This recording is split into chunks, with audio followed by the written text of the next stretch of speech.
April 8, 1944. Northern France, 23 hours and 17 minutes. The night was unusually quiet. Humid winds rolled across the fields outside, brushing past the concrete walls of the Himmelbett radar installation. Inside, the air was thick with heat, sweat, and the faint electric buzz of glowing green screens. German radar operators sat motionless, headphones pressed tightly against their ears, eyes locked on the sweeping lines of cathode ray displays. For them, this was routine. The rhythm of war had become mechanical. Enemy bombers appeared as small dots on the screen.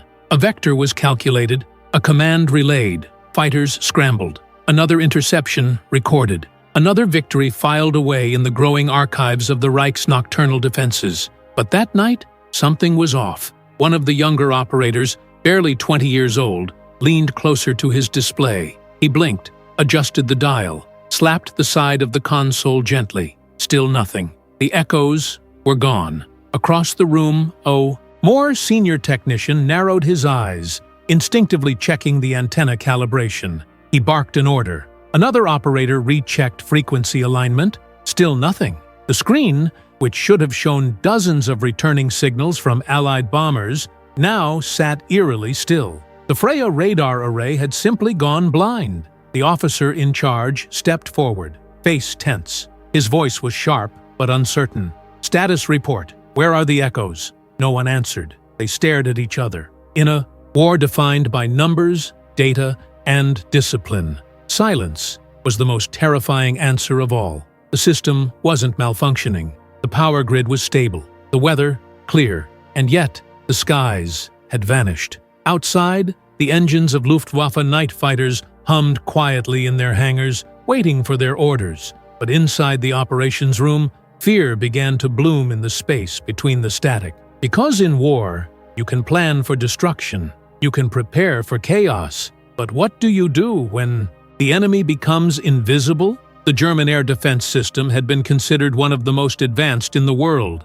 It was the pride of a military machine obsessed with control and precision. The Himmelbett system, named after the four-poster canopy bed, linked radar stations, searchlights, and night fighters into a web of coordination that had once seemed unbreakable. In previous months, they had tracked and intercepted wave after wave of RAF and USAF bombers with clinical efficiency. Operators had grown confident, predictable, some even cocky. They called the Allied aircraft flying milk bottles, big, slow, predictable. Easy prey for Messerschmitts guided by the sharp eyes of German radar. That night, however, the bottle was gone, and the milk had turned to mist. Panic doesn't always arrive as screams. Sometimes it walks in as silence. One by one, the officers in that sealed concrete room realized something unimaginable. Their tools no longer worked. Their eyes had been stolen. And worse, there was no explanation. That is what shook them to the core. For a system built on logic and numbers, this moment felt supernatural, impossible. And in war, the impossible is often the beginning of collapse. What they could not know, not yet, was that hundreds of American aircraft were in the sky above France at that very moment. Entire squadrons of B-17s and B-24s crossed the borders undetected, not because they were flying low, not because they were using the clouds, but because they were no longer visible to German radar. Not metaphorically, literally, unseen, unreachable, untouchable. Somewhere out there, in that dark and silent sky, American bombers were rewriting the rules of warfare. But in the dim glow of the radar room, the Germans still clung to their manuals, still flipped through pages looking for an answer that no longer existed. They tried to rationalize. Perhaps the system was overloaded. Perhaps it was sabotage, a power surge, a calibration issue. The human brain will accept any theory except the one it cannot understand. But deep down, they felt it. This was something else, something new, something designed, and it was working. By 23 hours and 24 minutes, the command center had lost contact with 3 nearby radar stations. All reported the same phenomenon. No returns, no echoes, nothing but noise, and then silence. The operators began cross-checking coordinates manually. Calculators clicked, fingers raced across typewriters, calls echoed, in vain between bunkers. But the maps remained empty. There were no targets to assign, no vectors to relay, no warnings to issue, only doubt. It was in that moment, those few minutes of confusion and disbelief, that the true genius of the American plan revealed itself. You don't need to destroy a radar station to make it useless. You only need to make it doubt itself. Because once doubt infects a system, it spreads faster than any aircraft ever could. And on that quiet April night, under a black French sky, doubt became a weapon. For the first time since the birth of the Luftwaffe's air defense network, its operators realized they were no longer in control. They were no longer the hunters. They were blind men in a room full of ghosts. What haunted them most wasn't what they could see. It was what they couldn't. If you made it this far into the story, you're one of the few who sees the war beyond the explosions. Drop a comment with what part of this caught you most off guard, and subscribe if you want more forgotten moments like this brought back to light. Before the silence, there was certainty. To understand how deep the panic ran on that April night, you need to understand what came before it. The Luftwaffe's radar crews had every reason to believe they were in control of the skies. Not because of blind faith, but because the numbers told them they were. For years, they had relied on the most sophisticated early warning system in the world, a network of eyes and ears that reached across occupied Europe. Each screen, each console, each frequency, designed to track, intercept, and eliminate anything that dared enter German airspace. It was not arrogance born from illusion. It was built on layers of results, confidence, and repetition. When British bombers came by night, they were tracked. When American formations flew by day, they were spotted long before they reached their targets. The system was working, and so were the people inside it. Germany's radar doctrine was built like clockwork. At the center of it stood the Himmelbett system, a name that ironically meant canopy bed. But this bed was no place for rest. It was a deadly web, linking radar posts, ground controllers, and night fighters in real time. A plane entered the net, a blip appeared, and within minutes, a fighter was rising to meet it. Operators were trained not just to observe, but to predict. They could calculate altitude, speed, and direction within seconds. It was a analytical kind of warfare, where the battlefield was not made of mud and bullets, but numbers and silence. They sat for hours, watching dots move, triangulating death. To those inside the radar rooms,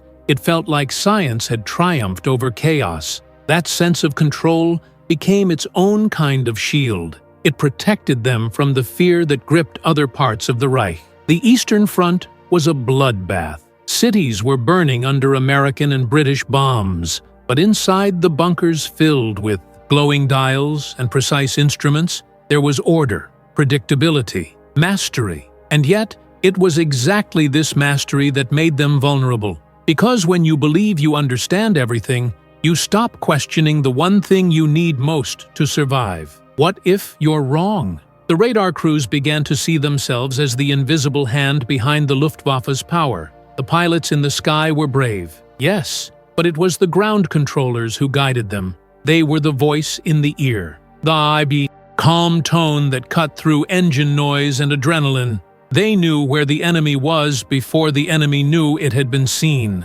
And that power started to breed something dangerous, not just confidence, but contempt. They had names for the Allied aircraft. They called the B-17s and B-24s flying milk bottles. Large, slow, predictable. American formations were easy to track, they said. Too heavy to maneuver, too noisy to sneak in. Their paths were obvious, their formations rigid, and so they laughed. They joked about how the Americans relied on quantity over quality, on brute force instead of elegance. They were convinced that technology, when paired with discipline, would always beat mass production. They saw themselves as professionals, scientists in uniform, and in many ways, they were. But war does not reward pride. It exploits it. In one intercepted transmission from a Luftwaffe officer in early 1944, he described the incoming American waves as dull and uncreative.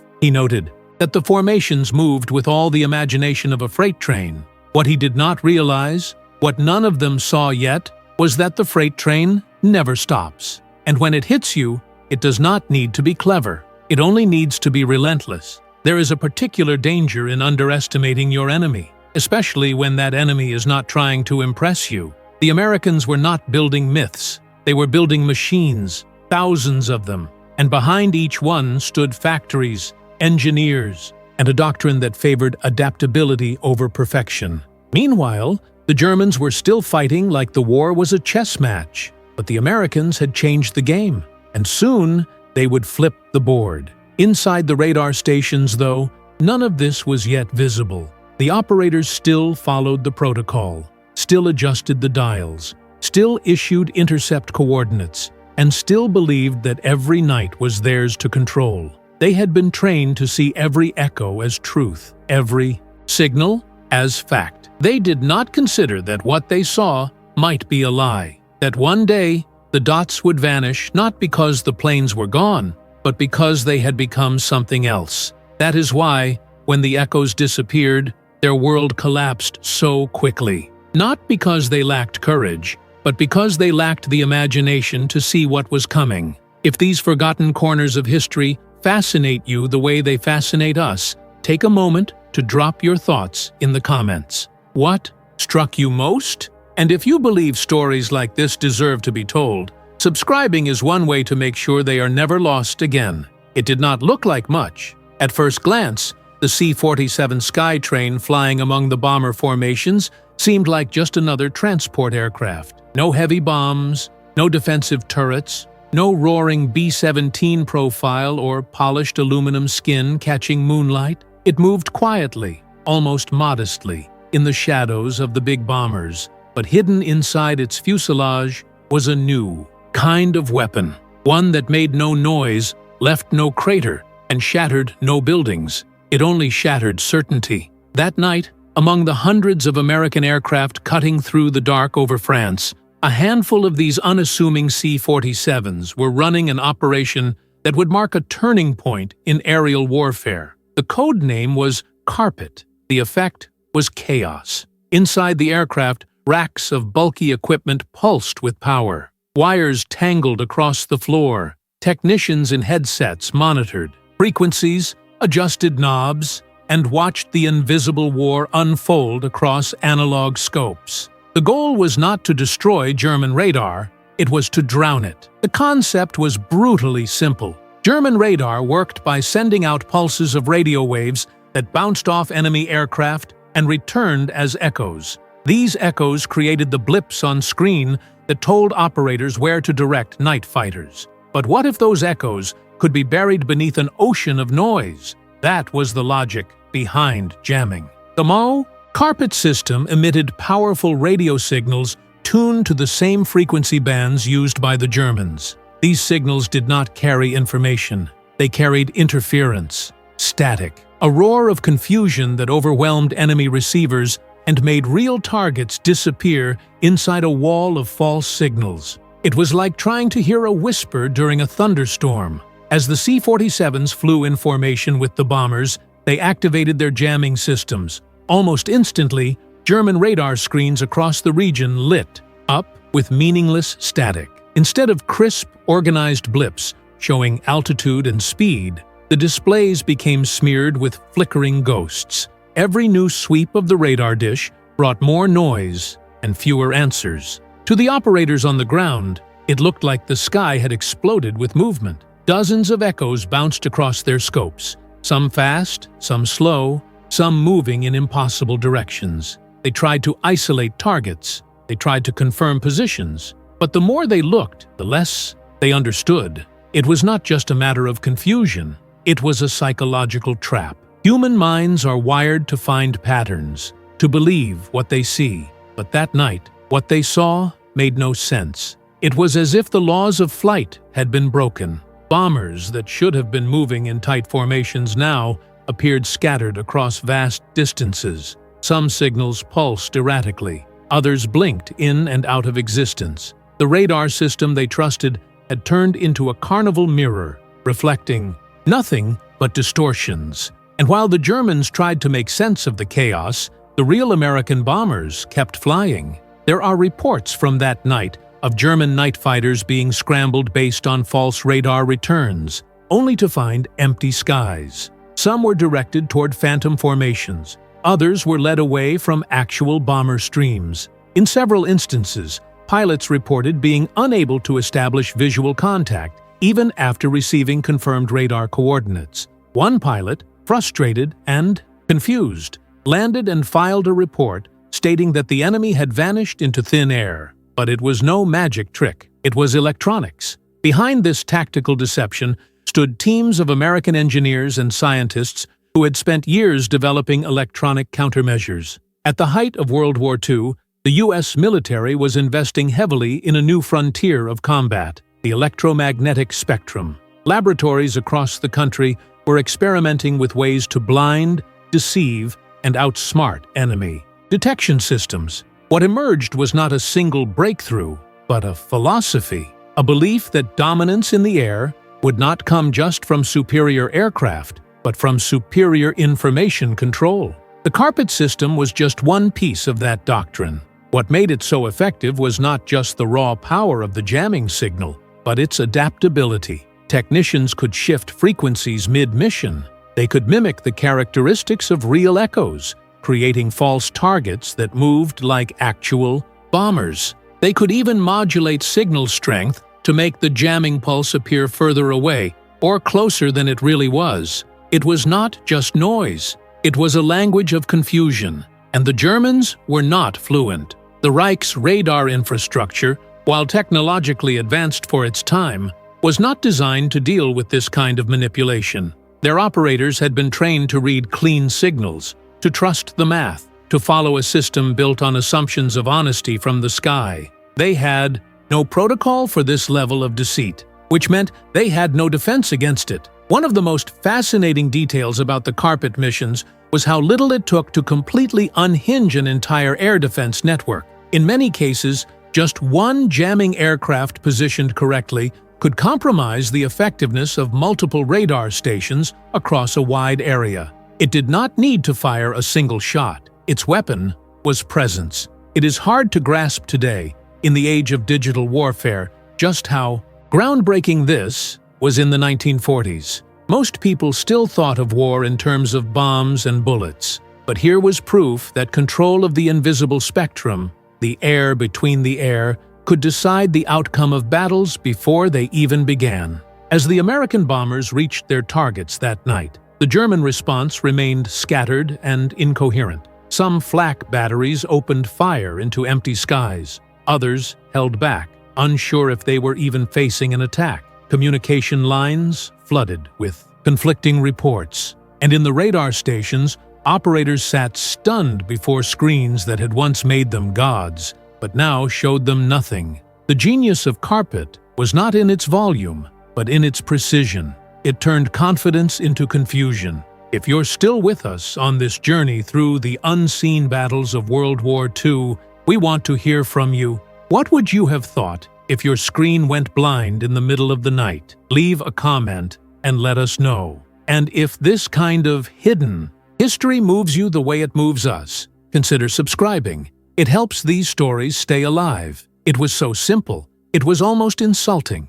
While engineers and physicists worked day and night to create complex electronic jamming systems, while entire squadrons were equipped with the latest in countermeasure technology, one of the most devastating tools ever deployed against German radar came from something so basic, so embarrassingly unsophisticated, that it was initially rejected out of pure disbelief. Thin strips of metal foil. That was it. The British called it window. The Americans called it chaff. The Germans called it duple. But no matter the name, the effect was the same. When scattered from aircraft in flight, these little reflective strips flooded radar receivers with thousands of false echoes. They mimicked the signature of full-sized bombers. And worse, they moved, they drifted, they floated, they danced through the sky on the wind, creating a cloud of phantoms that spread confusion at every frequency. Each strip was about the size of a postcard.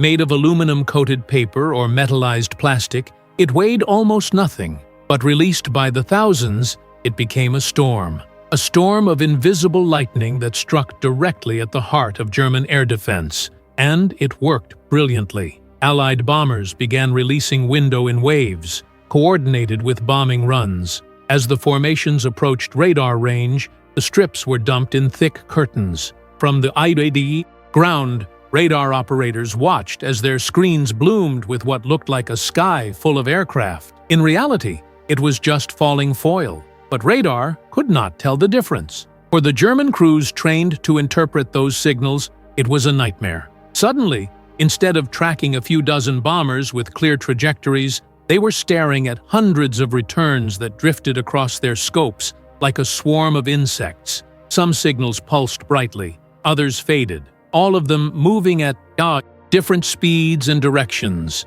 It turned calculation into chaos. The Himmelbett system, once hailed as a triumph of engineering, could not cope. Searchlights illuminated empty patches of sky. Night fighters were sent chasing ghosts. Orders contradicted each other. By the time they realized the trick, it was already too late. What made Windows so devastating was not just the confusion it caused, but the timing of its use. The Allies waited. They studied German radar. They learned how the operators thought, how the frequencies were monitored, how targets were prioritized. Then they released the foil and watched the system collapse. There is an intelligence report from a British mission over Hamburg that described the effect in chilling detail. After the first drops of window, German searchlights began firing wildly, swinging through the sky in every direction. Flak guns pounded areas where no aircraft were present. Radio traffic surged with panic. One operator reportedly screamed over the line, insisting he was tracking 6 different squadrons, even though only one was in the air. Window didn't just hide bombers. It exposed the limits of human trust in machines. Because when the machines lie, who do you believe? That question haunted the German command for the rest of the war. In some areas, they began to shut down radar stations altogether during bombing raids, deeming them useless. In others, they resorted to visual tracking, which meant relying on weather and luck. The once dominant edge in night fighting had turned into a guessing game. What is even more astonishing is that the idea behind Window was discovered early in the war. British scientists had identified it as a potential tactic as early as 1942, but it was shelved for months. Why? Because they feared the Germans would copy it. Military planners worried that if they used it first, Germany would immediately replicate the method and deploy it against British radar. For a time, both sides knew of the weapon and neither dared to use it. It was a stalemate of silence, but eventually, necessity broke the deadlock. In July 1943, during Operation Gomorrah, the British deployed Window over Hamburg for the first time in combat. The result was catastrophic for the Germans. Radar-guided flak batteries became ineffective. Night fighters flew blind. Bombers reached their targets with minimal resistance. From that moment on, the rules had changed. The Americans adopted the tactic swiftly, and soon, massive waves of bombers crossed into enemy airspace with clouds of foil drifting behind them. Not a single bullet fired, not a single explosion made, and yet every strip of metal shredded the reliability of a system that had taken years to build. It is hard to imagine now, in an age of precision-guided everything, that war could be turned upside down by handfuls of aluminum. But it speaks to a deeper truth about warfare. Sometimes, the most powerful weapons are not those that destroy, but those that deceive. And deception, when used with precision, can be more effective than force. Pilots would often joke about it, that they were flying with armor made of paper, that their best defense wasn't their gunners or their speed, but the fact that the enemy had no idea where they actually were. Crews would smile as the bundles of window floated out of the hatches, glittering briefly in the moonlight before vanishing into the dark. But for the men on the ground, there was nothing amusing. about it. The operators in the radar rooms stared at their instruments, helpless. They adjusted frequencies, recalibrated equipment, switched modes. Nothing worked. They were not just blind. They were being taunted by reflections. In some cases, they began firing flak into the clouds of chaff themselves, hoping that maybe, just maybe, a real bomber was hiding among them. It was desperation, a final act of defiance against a sky that no longer told the truth. And it worked so well because it exploited a single weakness in German doctrine: trust. The German war machine trusted its systems, trusted its structure, trusted that discipline and engineering would always outmatch brute numbers. But what it never anticipated was that the enemy would learn how to lie with light and metal. Window was not just a tactic, it was a mirror held up to the face of military arrogance, and it reflected confusion. If this unraveling of one of history's most advanced defense networks fascinated you even half as much as it fascinates us, leave your thoughts in the comments. What would you have done staring at a screen full of echoes and no certainty? And if you believe stories like these matter, hit that subscribe button and help us make sure they are never forgotten. Fear does not always scream. Sometimes it whispers. Sometimes it sits quietly in the corner of a room filled with blinking lights and trained men, and waits for someone to notice that everything they believed is falling apart. The radar bunkers of occupied Europe. That moment had arrived. Operators who had once prided themselves on calm precision were now hunched over their equipment, hands trembling slightly, eyes darting across radar scopes that no longer told the truth. The once orderly world of dots and vectors and predictable paths had become a mess of shifting noise. Window and jamming had done more than blind the system. They had broken something deeper, something psychological. Because when you spend years trusting a machine to show you the future, and then, one day, the machine lies, it does not just affect your mission, it affects your mind. Inside one Himmelbett station near Rouen, a young corporal sat frozen in front of his screen. He had been trained in every possible malfunction scenario. He knew how to adjust for weather distortion. He knew how to shift between frequencies and compensate for altitude interference. But nothing in his manuals explained what to do when the radar showed a sky full of aircraft, and the sky above was silent. No engine noise, no searchlight contact, no enemy, just ghosts. His superior leaned over him and ordered a recalibration. They ran a diagnostic, then another, then another. Still the signals danced.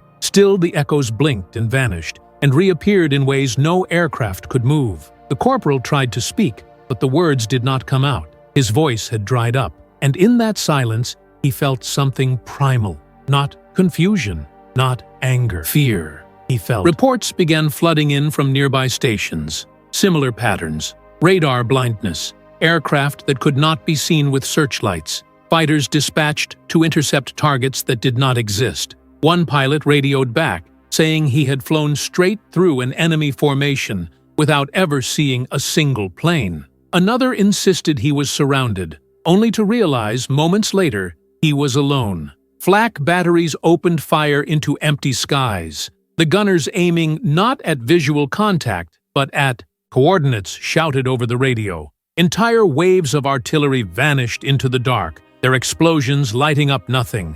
Commanders demanded clarity. Intelligence officers blamed equipment. Technicians blamed human error. But none of it mattered. The effect was already in motion. One German technician, interviewed after the war, recalled what it felt like. He said the room smelled different, not of smoke or oil, but of panic. Men whispered. Some stared too long at their screens. Others looked at the floor. No one made eye contact. He said that silence had replaced the normal background chatter. Silence and the quiet hum of machines that no longer obeyed. The psychological collapse was not sudden. It spread like a slow leak. It did not look like men running or screaming.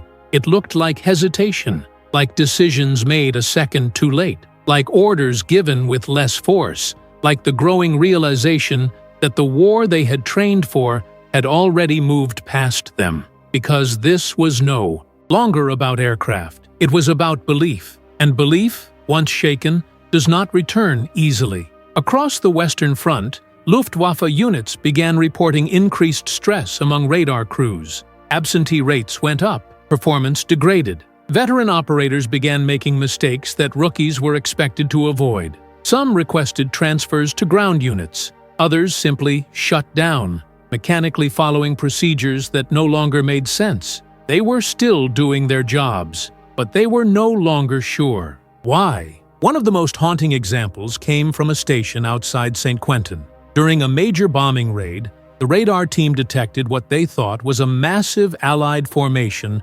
approaching from the northwest. They relayed the information.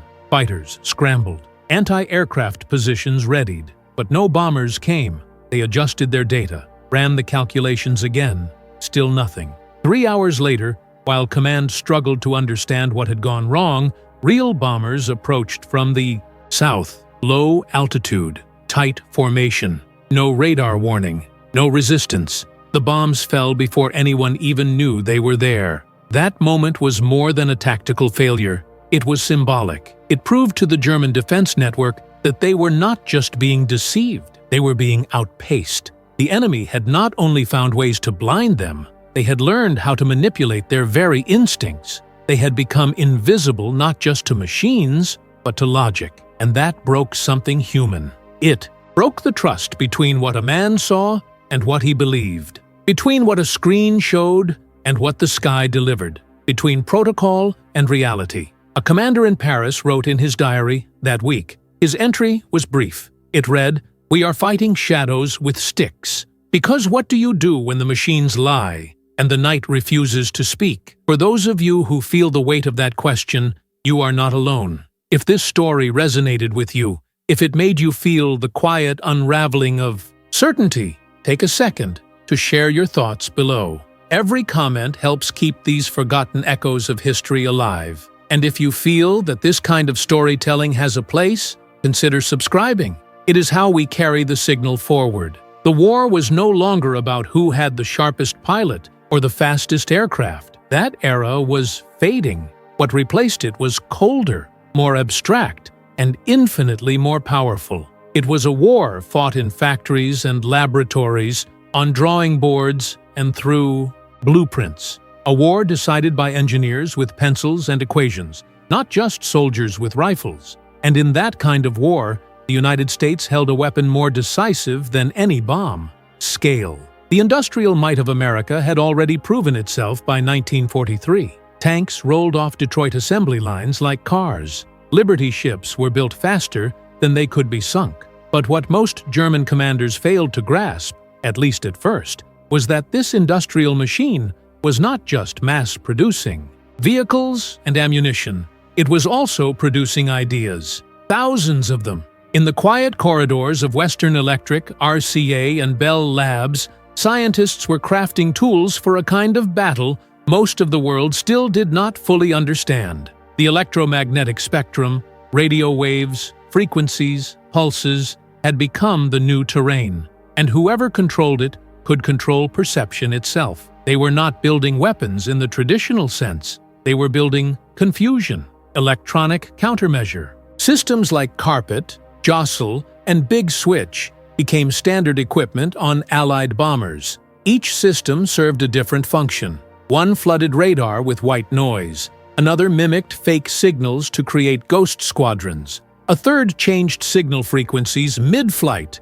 to avoid detection entirely. Together, they created a symphony of distortion that rewrote the rules of air combat. What made this transformation even more devastating was its subtlety. These systems did not need to destroy a radar station to neutralize it. They only needed to make it doubt itself. That single crack in confidence was enough to paralyze a response chain built on precision and timing. While the German high command clung to the belief that discipline and engineering would prevail, American planners had already shifted the game. They were no longer aiming to beat the Luftwaffe in direct combat. They were aiming to render them irrelevant, and that required something Germany simply could not match: output. The United States was producing not just more planes, but more variants, more specialists, more purpose-built aircraft designed for niche roles that no other country had the industrial breathing room to develop. The C-47s modified for jamming missions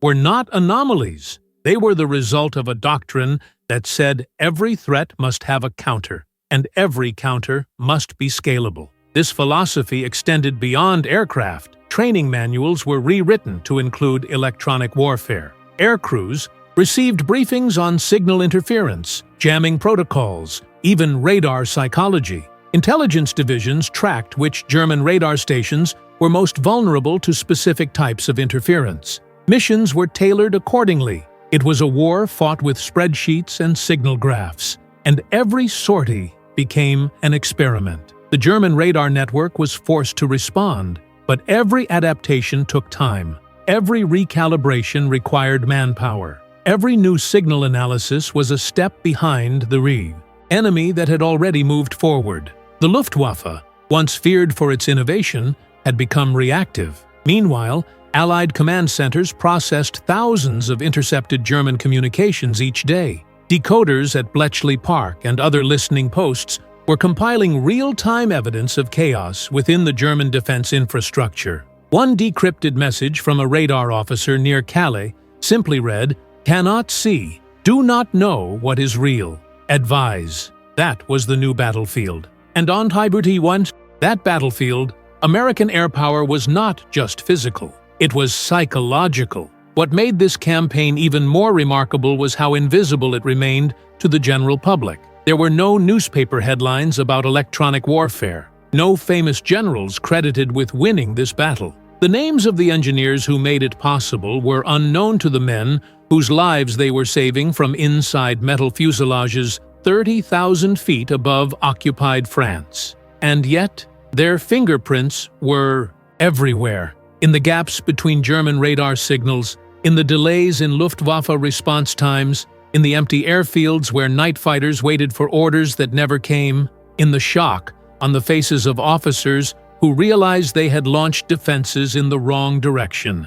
Again. One of the most telling moments came during a post-war interview with a captured German radar specialist. He admitted, with a flat expression, that by mid-1944, they no longer believed they had control of the skies. Not because of the bombers themselves, not because of the escort fighters, but because of something else they could not describe. He called it the feeling of being watched by something you could not see. That feeling spread, and it infected more than just radar operators. It crept into command bunkers, into pilot briefings, into the broader German military culture, which had long been rooted in hierarchy, certainty, and technical mastery. What do you do when all three begin to slip? You falter. That is why the American approach was so lethal. It was not just efficient, it was philosophical. They had created a system that turned the very strengths of the enemy into weaknesses. A system where more technology on the German side only meant more opportunities to deceive it. The German war machine had been optimized for a battlefield it could understand. The Americans built one that could not be understood at all. And the consequences were not just operational, they were strategic. As German, cities burned and factories were leveled, fewer commanders believed their air defenses could stop what was coming. They no longer prepared to win, they prepared to endure. That shift in mindset, from offense to survival, marked a turning point as real and as fatal as any battle. If you believe that wars are won not just with firepower, but with foresight, you are already part of this story. Drop a comment with your perspective on how innovation shaped this forgotten front.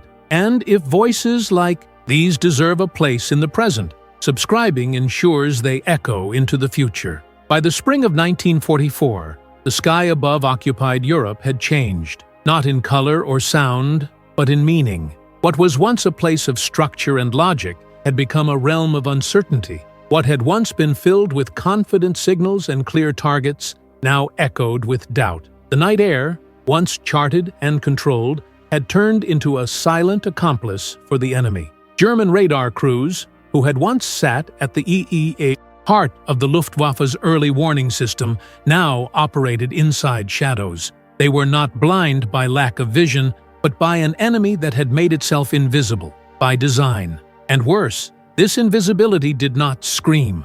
It crept, slowly, patiently. It turned skilled men into silent observers of their own irrelevance. This was not just defeat, it was disintegration. The psychological toll ran deeper than missed targets or failed interceptions. It dismantled the faith that had built the Reichswehr. Defensive doctrine, faith in technology, faith in data, faith in superiority. These were not just tools of war. They were the very foundation of how Germany had believed it would endure the storm of Allied production. And now, the very storm they feared had learned to strike without thunder. Radar stations began to go offline, not from bombing, but from futility. Operators simply stopped reporting.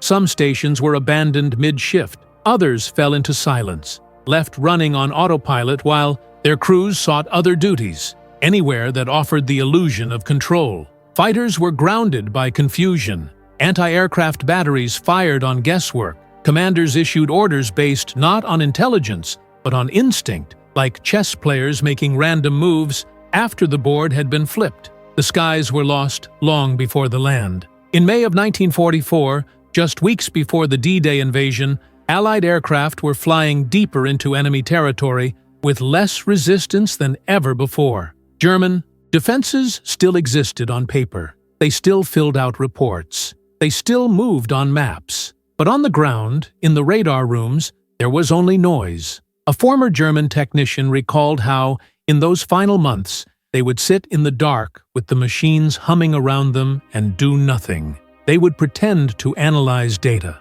They would chart meaningless paths across translucent overlays. But they knew, everyone in the room knew, the war in the sky had passed them by, and yet the full story of that loss was never written in a single moment. It unfolded over countless nights, in every silent radar sweep, in every phantom echo, in every pilot's confused report, and every scrambled defense that found only clouds. The invisibility of the American bombers was not the result of magic or miracle. It was a product of adaptation, of thousands of minds working across the Atlantic to solve one question: how do you win a war, not just by being stronger, but by becoming untouchable? The answer, it turned out, was not found in brute force. It was found in silence, in the gaps between signals, in the ability to convince your enemy that they are still in control, while taking it from them piece by piece, screen by screen,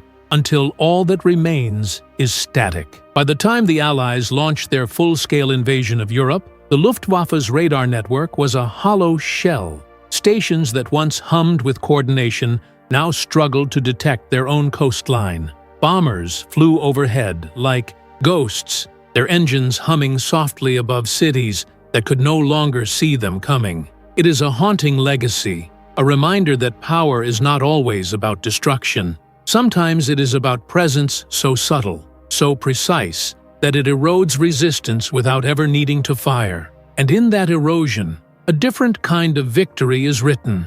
To everyone who followed this journey through the shadows of forgotten warfare, thank you. These stories are more than history. They are memory. They are echoes of a time when silence was stronger than steel. If this moved you, if it made you feel something buried in time rise to the surface, we invite you to share your thoughts in the comments. Your voice helps keep the past alive. And if you want more, if you want to continue uncovering the stories that textbooks left behind, click subscribe and join us. A new chapter is already waiting. Click the next video now. The sky still has secrets to tell.